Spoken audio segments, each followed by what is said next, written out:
हिवाळी अधिवेशनात विरोधकांपेक्षा भाजप नेते सुधीर मुनगंटीवारांनी सत्ताधाऱ्यांना धारेवर धरलंय। सुधीर मुनगंटीवार रोजच सरकारला घरचा आहेर देतात आणि त्यामुळे मुनगंटीवारांना संताप आणि मंत्र्यांच्या डोक्याला ताप असं म्हणण्याची वेळ आली आहे। सुधीर मुनगंटीवारांचा आक्रमक पवित्रा। सन्माननीय जयकुमार गोरेजी अनुभवी मंत्री आहे, पण त्यांचं उत्तर ऐकल्यावर असं वाटतं की सरकार भाजपचं आहे, उत्तर काँग्रेसचं आहे। गाडीचं चेसिस भाजपचं आहे, इंजिन काँग्रेसचं आहे। मुनगंटीवारांच्या निशाण्यावर मंत्री। प्रश्न क्रमांक 15,668। मंत्र्यांवर मुनगंटीवारांकडून प्रश्नांची सरबत्ती।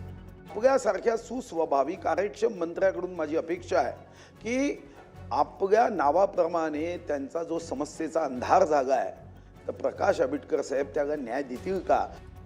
मुनगंटीवारांच्या प्रश्नांमुळे मंत्र्यांची कोंडी।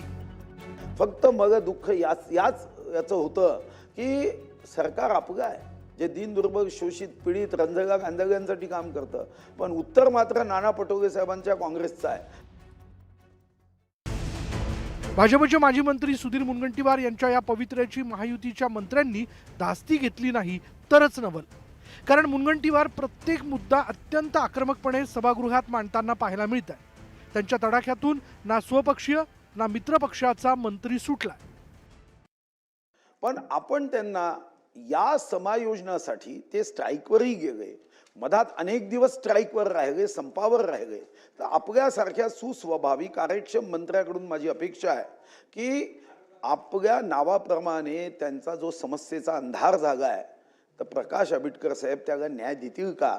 समायोजनाची एक मुदत निश्चित ठरवून देतील का? आमच्या सगळ्या कर्मचाऱ्यांच्या मध्ये सुद्धा असंतोष होता, परंतु आमच्या डिपार्टमेंटनं अगदी दिवाळीच्या शेवटच्या क्षणापर्यंत आम्ही प्रयत्न केला आणि कोणत्याही परिस्थितीमध्ये या सगळ्या कर्मचाऱ्यांचा पगार त्यांच्या वेळेवरती व्हायला पाहिजे यासाठी SNS स्पर्शवरची सगळी प्रक्रिया पूर्ण केली।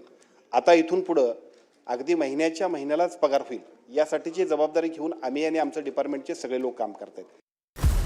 इकडे भाजपचे मंत्री जयकुमार गोरेंचेही सुधीर मुनगंटीवारांनी कान टोचले। समुदाय संसाधन कर्मचाऱ्यांच्या प्रश्नावर बोलताना मुनगंटीवारांनी मंत्री गोरेंना काँग्रेसच्या कारभाराची आठवण करून देत घरचा आहेर दिला। जो समुदाय संसाधन कर्मचारी आहे त्याला ओळखपत्र देण्यासंदर्भातल्या सूचना दिलेल्या आहेत। HR मॅन्युअलचा विषय येतो। HR मॅन्युअल मधल्या केंद्र सरकारने जे HR मॅन्युअल केलेलं आहे त्यातल्या कोणत्या तरतुदी आपण लावू शकतो या संदर्भात आपण समिती नेमलेली आहे। त्याचा अभ्यास करून आपण त्यातल्या ज्या शक्य आहेत, सगळ्या तर काय शक्य नाहीत, परंतु ज्या शक्य आहेत त्या गोष्टी लागू करण्यासंदर्भातला निर्णय भारत सरकार नक्की घेईल, हे या निमित्तानं मी आपल्याला या लक्षवेधीच्या माध्यमातून सांगू इच्छितो। या गंभीर विषयावर लक्षवेधी विचारण्याचं आमचं उद्दिष्ट काय? अध्यक्ष महाराज सन्माननीय जयकुमार गोरेजी अनुभवी मंत्री आहे, पण त्यांचं उत्तर ऐकल्यावर असं वाटतं की सरकार भाजपचं आहे, उत्तर काँग्रेसचं आहे।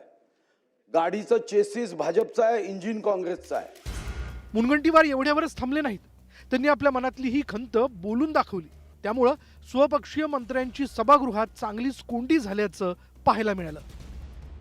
एक बैठक ही आपल्याला शिवराज चव्हाण साहेबांकडे, माननीय मंत्री यांच्याकडे ही बैठक जाऊन हा विषय सुटू शकतो। कारण शिवराज चव्हाण साहेबांना मी रेकॉर्डमध्ये आणतोय की शिवराज चव्हाण साहेब इतके सकारात्मक आहे।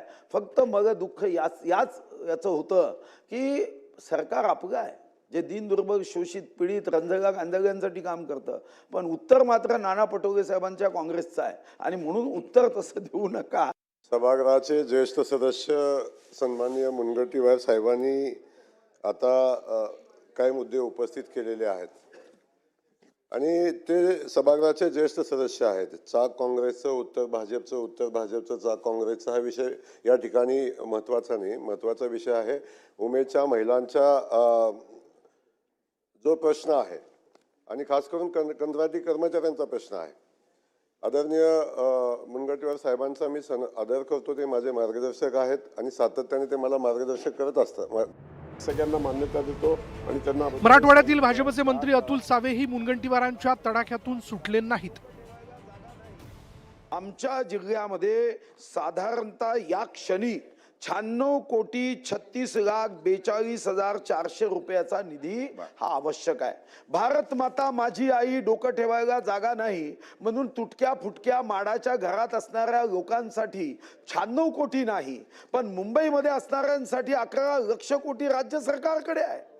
आणि या गरीब भटक्या विमुक्त जातींना ज्यांनी या समाजाला एकत्रित करण्याचा आधार जे आहे त्यांच्यासाठी 96 कोटी नसेल तर कोरड्या विहिरीत अशा अधिकाऱ्यांनी जीव दिला पाहिजे. या पुरवणी मागणीमध्ये या योजनेसाठी 300 कोटी रुपये मंजूर झालेले आहे आणि नक्कीच चंद्रपूरचा जो आपण म्हणजे आपल्या हिशोबाने 96 कोटी आहे, माझ्या हिशोबाने 88 कोटी 21 कोटी हा सगळा 100% निधी ताबडतोब दिला जाईल. त्याबद्दल तर आपण काळजी करू नये. सुधीर मुनगंटीवार हे भाजपमधील वरिष्ठ नेते आहेत. त्यांनी यापूर्वी राज्याचे वनमंत्री म्हणून काम पाहिलंय, पण यावेळी मात्र त्यांना मंत्रिमंडळात संधी काही मिळाली नाही. पण आता ते भलेही सत्ताधारी बाकावर असले तरी त्यांचा हा पवित्रा पाहून ते विरोधी बाकावर तर नाहीत ना, असा सत्ताधाऱ्यांनाच भास झाल्याशिवाय राहणार नाही. Bureau report, news 18 Lokmat.